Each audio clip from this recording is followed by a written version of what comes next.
Dit zijn Berend, Yunus en Pier, 3 vrienden voor het leven, die gingen vissen. Ik zag dat een ekster de blinkende kroon van het hoofd van een deftige prins pakte en wegvloog. Vlakbij zaten jongens aan de waterkant. Mijn kroon is weg, dacht de prins. Hij keek verbaasd om zich heen. En toen zag hij iets blinken in het netje van de jongens. Dat was geen vis. Oh, 3 onschuldige vissertjes die de schuld krijgen van het stelen van een kroon.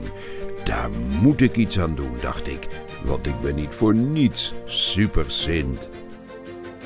Vanaf die dag vroegen mensen mij om hulp als ze gestraft dreigden te worden voor iets dat ze niet hadden gedaan.